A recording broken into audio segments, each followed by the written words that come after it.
नमस्कार, स्वागत है आपका एबीपी न्यूज में। आपके साथ मैं अखिलेश आनंद हूं। मध्य प्रदेश चुनाव के लिए बीजेपी की दूसरी लिस्ट ने सभी को चौंका दिया। तीन केंद्रीय मंत्रियों समेत 7 सांसदों और एक राष्ट्रीय महासचिव को बीजेपी ने विधानसभा चुनाव के लिए उतार दिया है। सबसे पहले आप जान लीजिए कि वो दिग्गज कौन कौन हैं। उनके नाम पर एक नजर डालिए। पहला नाम केंद्रीय कृषि मंत्री नरेंद्र सिंह तोमर का है, जिन्हें मुरैना की दिमनी सीट से टिकट दिया गया। लंबे समय के बाद नरेंद्र सिंह तोमर विधानसभा का चुनाव लड़ेंगे। ये देखिए, मुरैना के दिमनी से वो चुनाव लड़ने वाले हैं। 2018 में दिमनी से कांग्रेस जीती थी और 3 बार के लोकसभा सांसद हैं नरेंद्र सिंह तोमर। पार्टी की चुनाव अभियान समिति के अध्यक्ष हैं। 2 बार विधायक भी रह चुके हैं। अब उन्हें एक बार फिर से उतारा गया है। दूसरा बड़ा नाम बीजेपी के राष्ट्रीय महासचिव कैलाश विजयवर्गीय का है। कैलाश विजयवर्गीय जो कि अभी महासचिव है बीजेपी के, इंदौर 1 से टिकट दिया गया है। लगातार 6 बार विधायक रहे, लगातार 12 साल मंत्री रहे। 2018 का चुनाव नहीं लड़ा था उन्होंने। तीसरा नाम केंद्रीय जल शक्ति राज्य मंत्री प्रहलाद सिंह पटेल का है, जिन्हें नरसिंहपुर से टिकट मिला है। प्रहलाद सिंह पटेल जो कि जल शक्ति राज्य मंत्री हैं, दमोह से सांसद हैं, नरसिंहपुर से टिकट दिया गया। 2018 में नरसिंहपुर से बीजेपी जीती। 5 बार के लोकसभा सांसद हैं और पहली बार विधानसभा उम्मीदवार वो बन गए हैं। फग्गन सिंह कुलस्ते ग्रामीण विकास राज्य मंत्री हैं, मंडला सीट से सांसद, मंडला के निवास से टिकट। 2018 में निवास से कांग्रेस जीती। 6 बार लोकसभा, 1 बार राज्यसभा सांसद रहे। 33 साल बाद विधानसभा चुनाव में उतर रहे हैं। इसके अलावा राकेश सिंह जो कि जबलपुर से सांसद हैं, जबलपुर पश्चिम से टिकट दिया गया है विधानसभा चुनाव के लिए। 2018 में जबलपुर पश्चिम से कांग्रेस जीती थी। पहली बार विधानसभा चुनाव लड़ रहे हैं। लगातार 4 बार के लोकसभा सांसद हैं राकेश सिंह। और आपको मैं बता दूं गणेश सिंह के बारे में, जो कि इस वक्त सतना से सांसद हैं। सतना से ही टिकट दिया गया विधानसभा चुनाव के लिए और लगातार 4 बार के सांसद हैं। 2018 में सतना से कांग्रेस जीती, दूसरी बार विधानसभा चुनाव लड़ रहे हैं। और 7वां बड़ा नाम रीति पाठक, सीधी से सांसद हैं। 2018 में सीधी से बीजेपी जीती थी। 2 बार लगातार लोकसभा चुनाव जीती, पहली बार विधानसभा चुनाव लड़ रही हैं। और 8वां नाम उदय प्रताप सिंह का है, जो कि होशंगाबाद से सांसद हैं। नरसिंहपुर जिले के गाडरवारा से टिकट दिया गया है। 2018 में गाडरवारा से कांग्रेस जीती। लगातार 3 बार के सांसद हैं उदय प्रताप सिंह। 2013 में कांग्रेस से बीजेपी में आए, 2008 में विधायक बन चुके हैं। लेकिन बीजेपी की लिस्ट आते ही कांग्रेस हमलावर हो गई। कांग्रेस का दरअसल आरोप यह है कि बड़े चेहरों को विधानसभा चुनाव में उतारना बीजेपी की घबराहट की निशानी है। यह भी कहा जा रहा है कि बीजेपी को हार का डर सता रहा है। दूसरी तरफ मुख्यमंत्री शिवराज सिंह चौहान का कहना है कि दिग्गज नेताओं को चुनाव में उतारने से बीजेपी को जीत सुनिश्चित हो गई।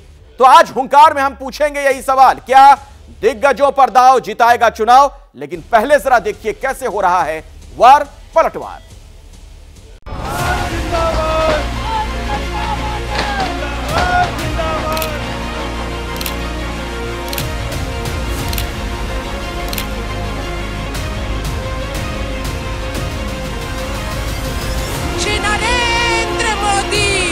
पार्टी को लगता है कि मुझे विधानसभा का चुनाव लड़ना चाहिए, तो पार्टी का आदेश सिरोधार्य है। पार्टी का आदेश है, खाली ये बताया था कि आपको कुछ काम दिया जाएगा, तुम ना नहीं करोगे, तुमको करना है। और 1 नंबर का जब टिकट डिक्लेयर हुआ तो मुझे भी आश्चर्य हुआ। पर हम तो पार्टी के सिपाही हैं, पार्टी जो आदेश देगी वो करेंगे। 2023 में भी छिंदवाड़ा जिले में कांग्रेस का खाता नहीं खुलेगा। ये भ्रष्टाचार की लंका यहीं पर ध्वस्त होगी। ये भाजपा में घबराहट की निशानी है। अब देखते हैं कौन किसको निपटाता है। हमारे सारे दिग्गज चुनाव लड़ेंगे। परेशान तो कांग्रेस है, परेशान है, कुछ समझ में नहीं आ रहा उनको हो क्या रहा है, इसलिए बौखलाहट में ऐसी बातें कर रहे हैं। दीवार पर लिखी हुई इबारत पढ़ ली उन्होंने, पढ़ लिया मोदी जी ने, तो इसीलिए शर्मनाक हार को बचाने के लिए नहीं, हार शर्मनाक न रह जाए, इसलिए ये सब उतारे जा रहे हैं। अब कौन घबराया है कौन नहीं घबराया है ये पूरा जनता तय करेगी 60 दिन के अंदर। और जो कांग्रेस पार्टी की आदत बन गई है सपनों देखने की, असलियत जनता उस कांग्रेस के सामने दोबारा रखेगी जैसे बार बार जनता ने कांग्रेस के समक्ष रखा है। उनके पास चुनाव लड़ाने योग्य उम्मीदवार भी नहीं। जो लोग सांसद का चुनाव हार रहे हैं उनको विधानसभा में लाना ये त्रस्त और पस्त भाजपा की हार का सबसे बड़ा सबूत है। बीजेपी की हालत ज़्यादा अच्छी है। चुनाव जीतने के लिए रणनीतिक तैयारी जो चाहिए उसके अनुसार हमारा नेतृत्व मंथन करने के बाद उस पर निर्णय।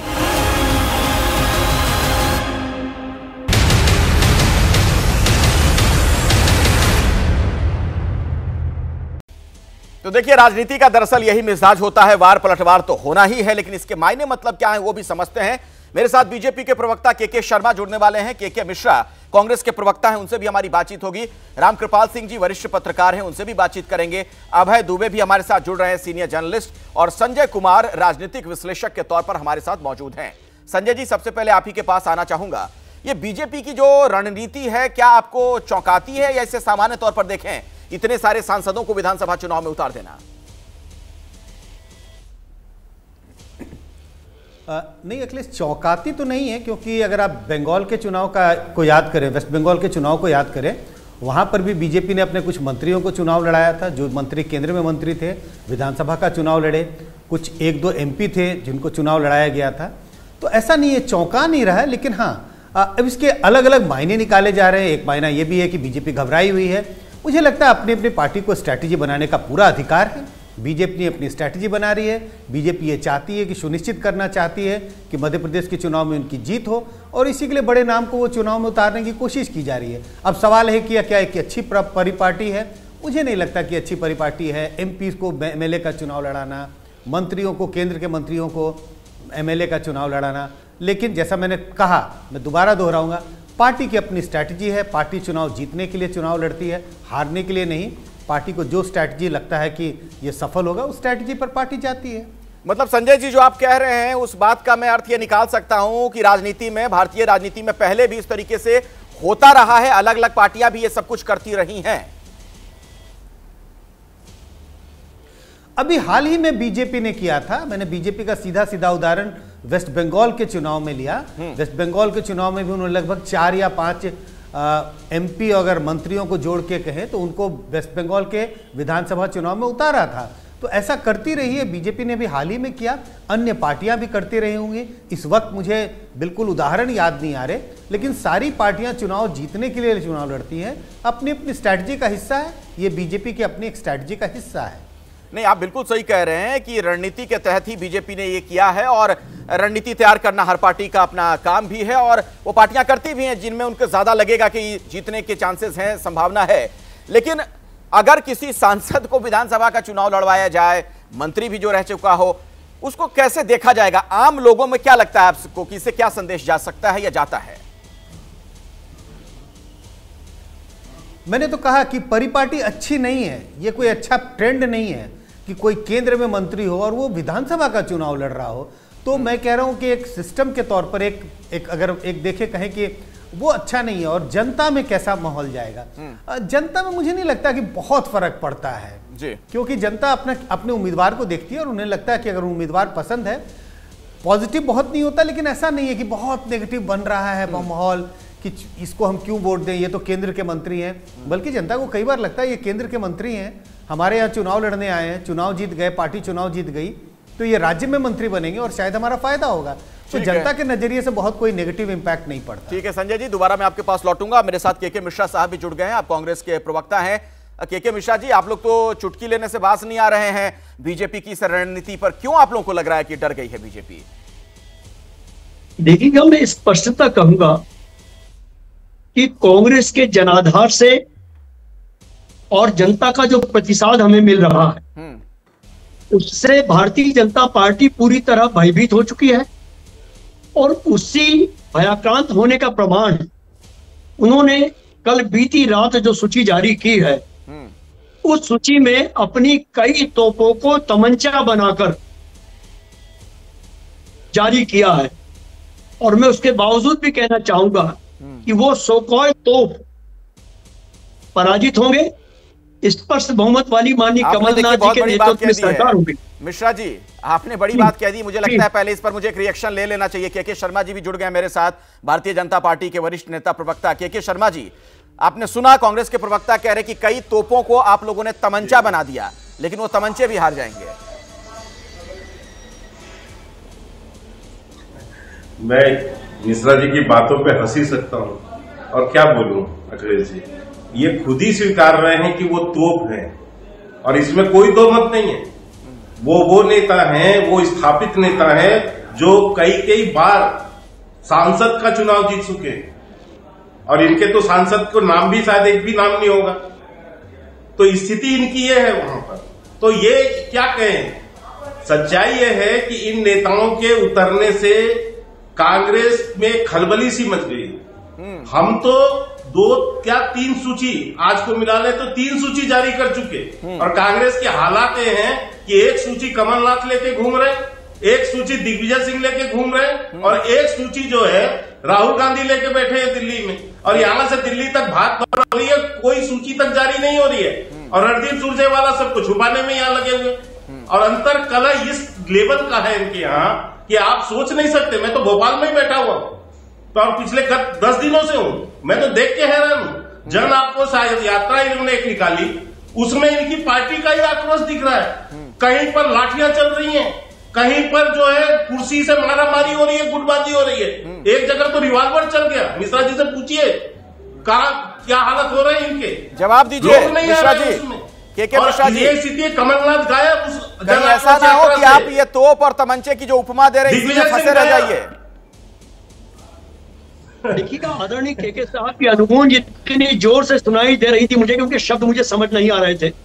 मगर मैं इतना कहना चाहूंगा आदरणीय के शर्मा साहब को कि कांग्रेस का भय कल इस देश के प्रधानमंत्री माननीय नरेंद्र मोदी जी के 51 मिनट के भाषण में प्रदर्शित हुआ। उन्होंने मध्य प्रदेश की योजनाओं का कोई जिक्र नहीं किया। उन्होंने जिन तोपों को आज भाजपा ने तमंचा बनाया है, दे और ऑल्सो इन मंच पर वो मौजूद थे, उनका नाम नहीं लिया।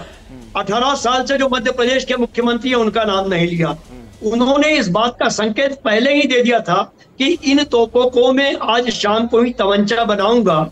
और जो प्रधानमंत्री जी 51 मिनट के भाषण में 57 बार कांग्रेस का नाम दे रहे हैं, तो आप समझ जाइए कि इनका शीर्षस्थ नेतृत्व ही कांग्रेस से भयभीत है। तो तभी जी के मिश्रा जी, आपने जो बात बार बार कह रहे हैं तोप और तमंचा, मुझे भी हंसी आ जा रही है जिस तरह की उपमा आपने दे रहे हैं आज।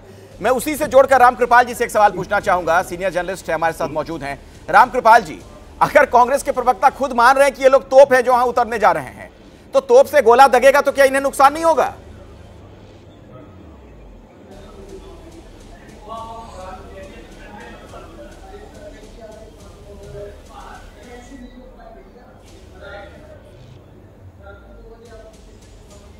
अब ये कह रहे हैं कि तोप तमंचा हो गया है, क्या बात है? ठीक है, अब जब तक चुनाव नतीजे नहीं आएंगे तो हर पार्टी जीतती है।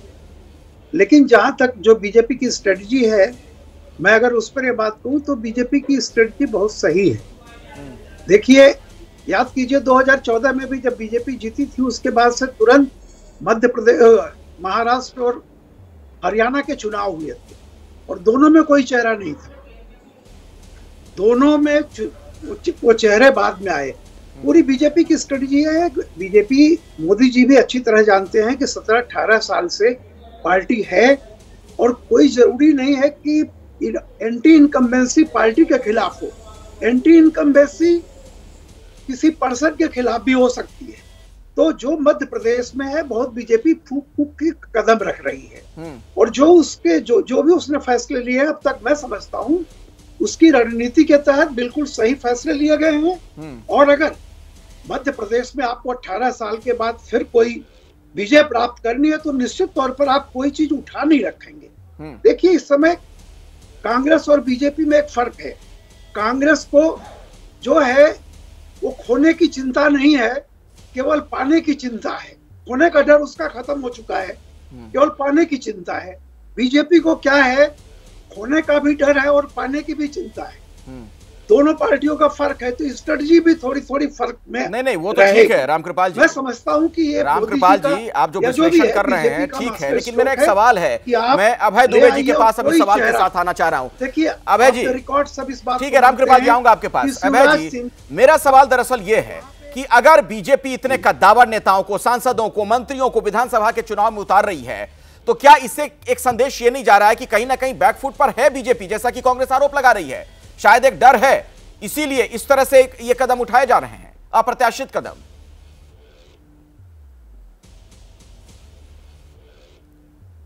देखिए, कल मेरी भारतीय जनता पार्टी मध्य प्रदेश के मामलों के गहरे जानकार व्यक्ति से बातचीत हो रही थी, तो उनसे पता चला, और पहले भी ये बातें पता लग रही थी, कि केंद्र ने राज्य भाजपा से ये कहा है कि आपके 18 से 20 जो मंत्री हैं, मौजूदा मंत्री हैं, वो इस चुनाव में हार सकते हैं।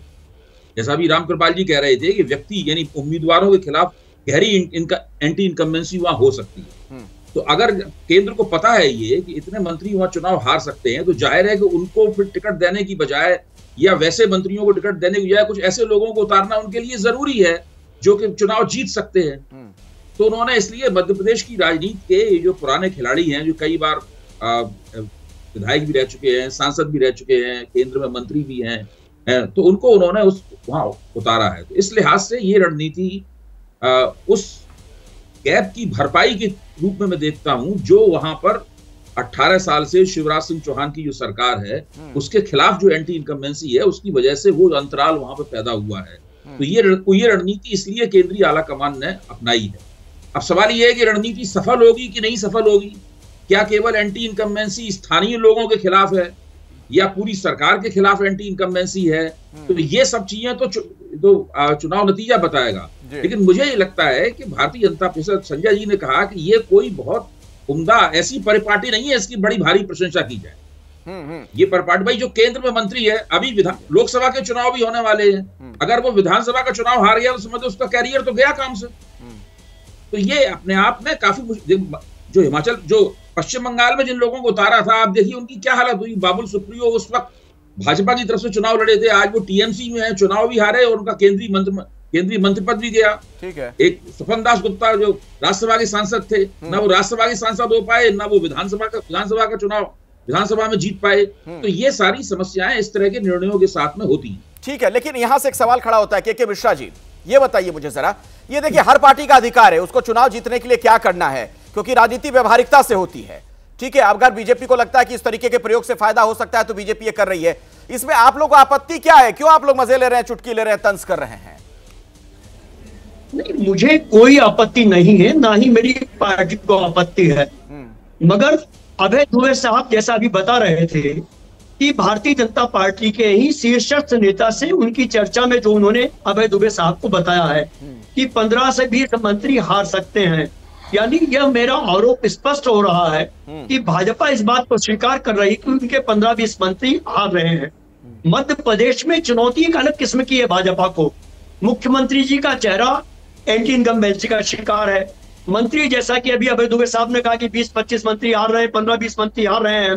प्रधानमंत्री जी का 51 मिनट के भाषण में 57 बार कांग्रेस का नाम लेना।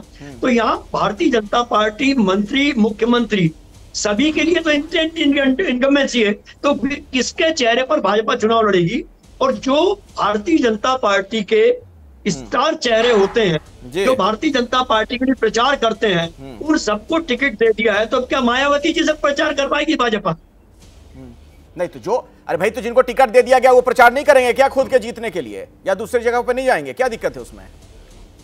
मेरा स्पष्ट दावा है कि वो लोग अपनी कॉन्स्टिट्यूंसी में ही उलझ जाएंगे। मध्य प्रदेश में टक्कर कांग्रेस पार्टी इतनी देगी, और जिन लोगों को विधानसभा का चुनाव के मैदान में प्रधानमंत्री जी या केंद्रीय नेतृत्व ने उतारा है, वे लोग अपनी पार्लियामेंट सीट में हारने में इनका नाम था। ठीक है, के शर्मा जी, के शर्मा जी। मुझे तो मिश्रा साहब की बातों पर हंसी आ रहा है। मैं यदि इनसे 7 नाम पूछ लूं इन 7 नेताओं के सामने, तो शायद ये मध्य प्रदेश के कांग्रेस पार्टी के 7 नाम भी नहीं गिना पाएंगे, कमलनाथ तो दिग्विजय सिंह के अलावा। कि 7 नाम ऐसे कौन हैं जो इनके यहाँ स्थापित नेता हैं, जो इनका सामना कर सकते हैं। लेकिन मैं एक बात अभय जी को कहना चाहता हूँ। अभय जी, आपको इतने बड़े चैनल पर यदि आप इस तरह का खुलासा करते हैं कि 18 से 20 लोग हार रहे हैं, तो भाजपा के उस नेता का आपको नाम बताना चाहिए। इस तरह से बगैर एक र्यूमर फैलाने का मुझे लगता है बहुत उचित कदम नहीं है। वैसे आप एक राजनीतिक विश्लेषक हैं, कह सकते हैं, स्वतंत्र हैं, लेकिन इस तरह किसने आपको ये यानी जानकारी दी है, मुझे लगता है आपको स्पष्ट करना चाहिए। लेकिन और अभय जी ने एक बात और कही कि पश्चिम बंगाल, मैं इनको याद दिला दूं, 2012 का चुनाव था छत्तीसगढ़ का, हमने 3 मंत्री लड़ाए थे वहां पर। आपको शायद याद हो कि हमने विधानसभा लड़ाए थे वहां पर 3 सांसदों को। तो ऐसा प्रयोग भारतीय जनता पार्टी पहले भी करती रही है, ये कोई पहली बार नहीं है, पहले तो ये जानना चाहिए। फिर जो हमने जो 7 लोगों को लड़ाया है, सांसदों को और मंत्री को, मैं केवल आपको इतना बता दूं कि भिंड मुरैना क्षेत्र से नरेंद्र सिंह तोमर जी को लड़ाया है, जबलपुर क्षेत्र से हमने राकेश जी को लड़ाया है, सतना से गणेश सिंह जी को लड़ाया है, सतना क्षेत्र से, मतलब ये संभागीय क्षेत्र में था। बिंद क्षेत्र से रीति पाठक हूं, गणेश जी भी उसी क्षेत्र से आते हैं। फक्कन सिंह कुलस्ते जो ट्राइबल बेल्ट से आते हैं।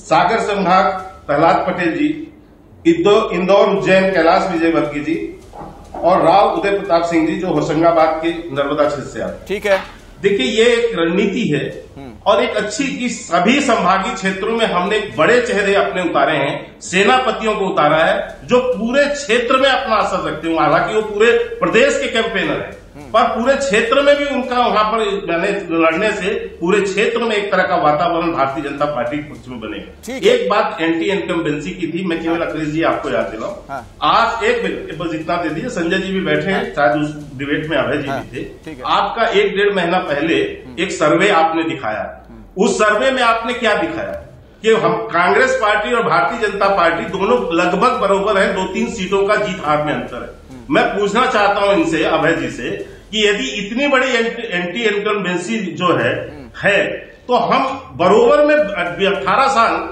शासन करने के बाद भी हमारी स्थिति बरोबर की है, तो फिर एंटी इनकम्बेंसी क्या है? ठीक है अभय जी, एंटी इनकम्बेंसी होती तो कांग्रेस को 150 के ऊपर जाती और हम आपका सर्वे दिखाता। या तो आप अपने सर्वे से डिनाई कीजिए। ठीक है अभय दुबे जी, हमारा सर्वे ठीक सही नहीं था। अभय दुबे जी, आप कुछ कहना भी चाह रहे थे बहुत देर से। हाँ, शर्मा जी ने जो बात कही है उसके पीछे एक खास तरह का आत्मविश्वास है, और उस आत्मविश्वास की वजह क्या है ये मैं आपके सामने रखता हूं। देखिए, मध्य प्रदेश में, गुजरात के बाद मध्य प्रदेश एक ऐसा प्रदेश है जहां भारतीय जनता पार्टी की जड़ें बहुत गहरी हैं। उसके पास एक बेहतरीन टिकाऊ किस्म का एक मतदाता वर्ग भी है जो लगातार हर तरह की विषम परिस्थितियों में भी भारतीय जनता पार्टी को वोट देता है। तो मध्य प्रदेश में पिछली बार भी जब भारतीय जनता पार्टी हारी थी वहां पर, तो शिवराज सिंह चौहान के नेतृत्व में भाजपा हारी थी, उसकी सीटें कम हो गई थी और कमलनाथ की सरकार भी बनी थी। वो हार भी कोई बहुत बड़ी प्रचंड हार नहीं थी जैसे कि छत्तीसगढ़ में हुई थी, वैसी हार नहीं थी। मैं समझता हूं कि वो एक मार्जिनल किस्म की डिफीट थी वहां पर जो भाजपा की हुई थी। लड़ाई मध्य प्रदेश में बिल्कुल टक्कर की है, लेकिन यह भी बात सही है कि लंबे अरसे से सत्ता में रहने के कारण बहुत से मंत्रियों, बहुत से पुराने चेहरों के खिलाफ वहां पे एंटी इनकम्बेंसी है। तो इस प्रकार का जो विश्लेषण है वो विश्लेषण काफी वाजिब किस्म का विश्लेषण है। इस पर नाराज होने की बजाय ये पूछो जाए कि आप एक एक करके नाम बताइए, मैं नाम बताने लगूं अभी आपके फलाना वहां से हार जाएगा, फलाना वहां से हार जाएगा, तो ये उचित नहीं होगा। चलिए ठीक है अभय जी, ब्रेक का वक्त हो गया है, मैं आगे आऊंगा फिर आपके पास, तो अपनी बात रखिएगा, पूरी कीजिएगा। लेकिन के मिश्रा साहब, आपसे भी एक सवाल होगा, ये जो आपको बीजेपी ने किन किन को टिकट दिया इसकी ज्यादा चिंता हो रही है क्या? इसकी जगह आपको ये नहीं सोचना चाहिए कि आपके यहाँ किन किन को टिकट दिया जा रहा है और वो नाम जल्द से जल्द जनता के बीच आ जाए? क्योंकि के शर्मा जी कह रहे कि आपके यहाँ तो विद्रोह की स्थिति है पार्टी के अंदर। वहां पर दिग्गजों पर दांव, क्या जिताएगा चुनाव? जिस तरीके से भारतीय जनता पार्टी की मध्य प्रदेश के लिए दूसरी लिस्ट आई और उसमें ऐलान हुआ कि कई मंत्री और सांसद विधानसभा चुनाव लड़ेंगे, उससे कई गंभीर सवाल भी खड़े हुए और कांग्रेस के जो नेता हैं वो लगातार इस पर तंज कर रहे हैं। यहां तक कह दिया कांग्रेस के नेताओं ने कि बीजेपी डरी हुई है। सीधे के मिश्रा जी, आपके पास मैं आना चाहूंगा, कांग्रेस के प्रवक्ता हैं, जरा ये बताइए, आप जो बीजेपी की इतनी चिंता कर रहे हैं, उस लिस्ट पर गौर फरमा रहे हैं, क्या यह ज्यादा ठीक नहीं रहता कि आप अपनी लिस्ट को दुरुस्त करते? वो तो कह रहे हैं के शर्मा जी की आपके यहां तो विद्रोह की स्थिति है मध्य प्रदेश में, बागी हो गए कई। देखिएगा, मैं आदरणीय के शर्मा साहब को आपके माध्यम से बड़ी शिद्दत से बताना चाहूंगा कि भारतीय जनता पार्टी उस जुआरी की तरह है जो अपना आखिरी दांव भी अपना अस्तित्व बचाने के लिए चल रही है। दोनों पार्टियों के मूलभूत अंतर यह है कि भाजपा अपना अस्तित्व बचाने के लिए चुनाव लड़ रही है और हम सरकार बनाने के लिए चुनाव लड़ रहे हैं। तो हमारे लगभग, जैसा हमारे माननीय कमलनाथ जी ने परसों स्पष्ट किया सम्मानित मीडिया के साथियों को कि हमारी सूची तैयार है, हमने जिन्हें लड़ाना है उन्हें मौखिक संदेश भेज दिया है। अब हम देख रहे थे कि सरफरोशी की तमन्ना अब हमारे दिल में है, देखना है जोश कितना बाजुए कातिल में है।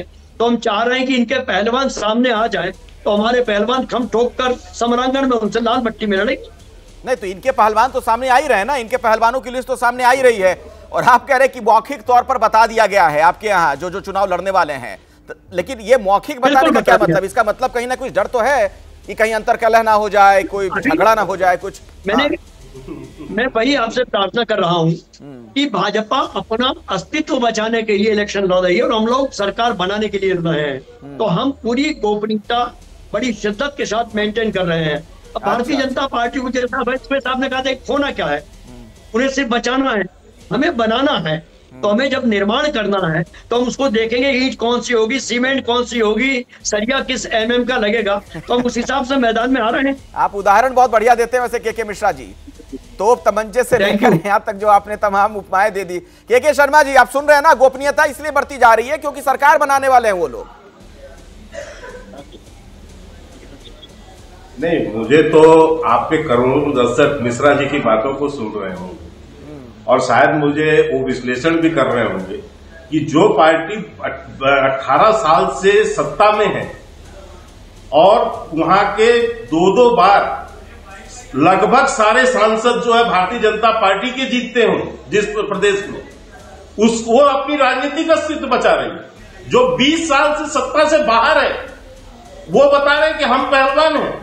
मतलब हंसी भी किस स्तर का समीक्षा है मिश्रा जी का, मुझे हंसी आती है इस पर। और क्या कहूं मैं अखिलेश जी, 20 साल से 18 साल से सरकार पे बैठे, हम अस्तित्व बचा रहे हैं, अपना राजनीतिक अस्तित्व। तो ऐसी मैं उदाहरण पे क्या बोलूं, लेकिन मुझे एक बात और हंसी कि आज ही मैं देख रहा था दिग्विजय सिंह जी का बयान आया। उनका बयान है कि हम जो है टिकाऊ उम्मीदवार को टिकट देंगे, बिकाऊ को नहीं देंगे। अब ये दो चुनौती इनके सामने यहां खड़ी है कि टिकाऊ भी हो, बिकाऊ ना हो, वो चुनौती भी है। और अभी अब मिश्रा जी बता रहे हैं कि जब इनके पहलवान उतर जाएंगे तब अपने पहलवान उतारेंगे। तो जो इसको हार का डर होता है वो देखता है कि किसको उतारूं, किसको ना उतारूं, किसको क्या करूं। और जिसे जीतने का आत्मबल होता है अखिलेश जी, वो मैदान में पहले उतरता है और ताल ठोक के कहता है कि आओ, जिसे भेजना है भेजो।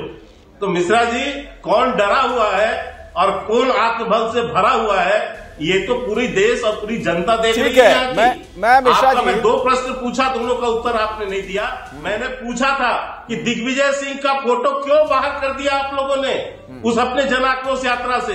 क्या कमलनाथ जी का आक्रोश दिग्विजय सिंह जी से क्या हो गया है? एक ले लेके राज्यसभा सांसद आपके तनखा जी हैं, उनका तक फोटो नहीं है उसमें। ठीक है, मैं इसका जवाब ले लेता हूं, फिर रामकृपाल जी आपके पास आता हूं। ये क्यों तस्वीरें क्यों हटाई जा रही हैं के मिश्रा जी? इनका क्या होगा? हाँ जी, देखिएगा, मैं ऑफिशियली स्पष्ट कर चुका हूं कि माननीय दिग्विजय सिंह जी ने कुछ माह पहले ही सार्वजनिक तौर पर अपना स्टेटमेंट रिलीज किया था कि मैं मंच पर मालाएं नहीं पहनूंगा, मेरे होर्डिंग पोस्टर्स नहीं लगेंगे। ये 6 माह पहले उन्होंने डिक्लेयर किया था, नंबर 1। नंबर 2, हमारे पास दिग्विजय सिंह जी जैसा संगठक, कमलनाथ जी जैसा दैदीप्यमान नक्षत्र, माननीय सुरजेवाला साहब जैसा कुशल संगठक, अच्छा, राष्ट्रीय स्तर पर राहुल गांधी जी, सोनिया गांधी जी, प्रियंका जी और खड़गे साहब जैसा चेहरा मौजूद है। तो अब यदि दिग्विजय सिंह जी का चेहरा नहीं लगा है उस होर्डिंग पर, तो भाजपा पहले ये बता दे कि उनकी कल सभाओं में जो होर्डिंग लगे थे उसमें सबसे खुददार और सबसे कद्दावर नेता पंडित गोपाल भार्गव जी का चेहरा क्यों नहीं शामिल था, मैं तो आपसे ये नहीं पूछ रहा हूं। ये लीजिए के आप शर्मा ये जी, भी बता दीजिएगा। कुछ तस्वीरों की जानकारी ये इन्होंने भी जुटा ली है। खैर, मैं बहस को अब आगे बढ़ाना चाहता हूं। संजय कुमार जी, मुझे जरा ये बताइए, क्या कोई बाद में अगर उतारना चाह रहा है? अच्छा ठीक है, शर्मा जी जल्दी से जवाब दे दीजिए, फिर मैं आता हूं संजय जी के पास। हाँ जल्दी, 20 सेकंड में। हाँ नहीं, मैं जवाब दे देना चाहता हूं। भाई दिग्विजय सिंह जी ने 6 महीने पहले ये घोषणा क्यों की कि मेरा फोटो न लगे? एक नेता ये कहे कि मेरा फोटो मत लगाओ, मैं मंच पे नहीं चढ़ूंगा, तो इसका मतलब तो ये हुआ कि पूरी प्रदेश की जनता जो है उससे नफरत कर रही है, और वो समझ रहे हैं। और 20 साल से 18 साल से यही तो हुआ। जिस तरह से 2000 के समय, जब आज से 20 साल पहले दिग्विजय जी की सरकार थी, और जो हालात उन्होंने इसको बीमारू राज्य बनाया, उससे जो है देश की जनता आज तो उनसे नफरत कर रही है, प्रदेश की जनता। ये बात दिग्विजय सिंह समझ रहे हैं कि मेरा फोटो लगने से वोट कम हो जाएगा यहाँ का, तो इसीलिए वो डर के मारे कह रहे हैं क्या संजय जी? यानी नेता भी कहे क्या कोई फर्क पड़ता है क्या कि इसकी तस्वीर कहाँ लग रही है, नहीं लग रही है? ठीक है शर्मा जी, मैं आऊंगा आपके पास, थोड़ा 2-3 और मेहमान हैं, उनसे एक टिप्पणी लेने दीजिए मुझे। ठीक है, जल्दी से, जल्दी सर, जल्दी। अखिलेश जी एक बात बोल के समझ। अभी मिश्रा जी से बताया, सिर्फ 2 नाम बता पाए मध्य प्रदेश के नेता के। इसके बाद वो सीधे राहुल गांधी, खड़गे जी, सोनिया गांधी पे चले गए। मैंने कहा था ना इनसे कि 7 नाम भी, इन 7 जो हमने उतारे हैं, अभी जो प्रत्याशी सेनापति बनाए हैं, 7 नाम भी उसके सामने नहीं गिना पाएंगे, केवल कमलनाथ और दिग्विजय सिंह। उसके बाद अगला नाम नहीं बता पाए, राहुल गांधी और खड़गे तक चले गए। मिश्रा जी जल्दी से, मिश्रा जी जल्दी से, एक ब्रेक का वक्त हो गया है, जल्दी से के मिश्रा साहब, जल्दी से कुछ कहना चाह रहे हैं आप? जी के शर्मा साहब, मेरी प्रार्थना है आपसे कि आप तस्वीरों की बात कर रहे हैं, मैं तो आपसे चाहूंगा कि जितना शौक तस्वीरों का माननीय मुख्यमंत्री शिवराज सिंह जी को है, उसको आप और जारी रखिए, और 15-20 करोड़ का बजट आप अखबारों में उनकी तस्वीरें छपवाने में लगवा दीजिए, ताकि उनकी एंटी इनकम्बेंसी का लाभ हमको निरंतर मिलता रहे। ठीक है, चलिए। केंद्र की राजनीति करने वाले नेताओं को विधानसभा चुनाव में उतारना क्या बीजेपी के लिए मैच जिताऊ फॉर्मूला साबित हो सकता है? ये एक बड़ा सवाल है। जिस तरीके से मध्य प्रदेश के लिए बीजेपी की दूसरी लिस्ट आई और उसमें कई सांसदों के नाम सामने आ गए विधानसभा चुनाव के लिए।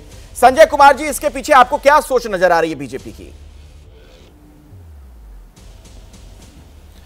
सोच बिल्कुल साफ है। मुझे लगता है बीजेपी चुनाव जीतने के लिए आश्वस्त होना चाहती है। बीजेपी चाहती है कि कमजोर उम्मीदवारों को चुनाव में ना उतारा जाए, और जैसा पहले कहा जा रहा था बीजेपी प्रवक्ता के द्वारा, अगर आप इन कंस्टिट्यूएंसीज को देखेंगे और जिन लोगों को टिकट दिया गया, ये चाहे एमपी हैं चाहे केंद्र में मंत्री हैं, ये अलग अलग हिस्सों में हैं, और ये उम्मीद की जा रही है कि अपने प्रभाव से बीजेपी के लिए उस पूरे इलाके में माहौल बनाने में मदद करेंगे।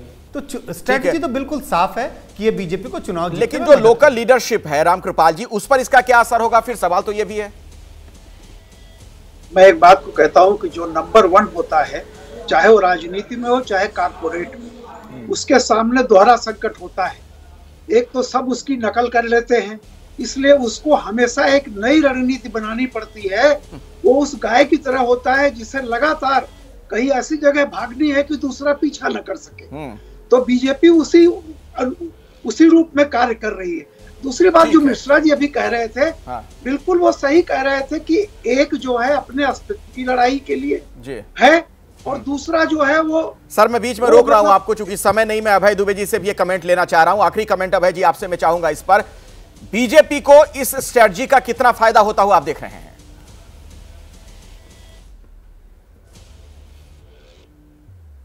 देखिए, बीजेपी की तो कोशिश फायदा उठाने की है। मेरा मानना है कि आला कमान की समझ ये है कि शिवराज सिंह सरकार के खिलाफ एंटी इनकम्बेंसी है, वो उनको चुनावी मुहिम से दूर रखना चाहती है। नरेंद्र मोदी की जो मीटिंग हो रही थी, उसका नारा क्या था? मोदी के मन में एमपी, एमपी के मन में मोदी। वो वहां शिवराज सिंह चौहान का कोई नाम ही नहीं लिया जा रहा है। कोई आप इसके गुजरात से मुकाबला कीजिए, गुजरात में कहते थे कि नरेंद्र और भूपेंद्र की जोड़ी है। चलिए मैं बीच में आपको रोक रहा हूं, क्योंकि समय नहीं है। कभी और चर्चा करेंगे इस मसले पर। के शर्मा जी और के मिश्रा जी, आपसे माफी चाहूंगा, इस सेगमेंट में मैं आपके पास नहीं आ पाया, बिल्कुल वक्त नहीं है। बहुत बहुत धन्यवाद आप तमाम मेहमानों का हमारे साथ इस चर्चा में शिरकत करने के लिए।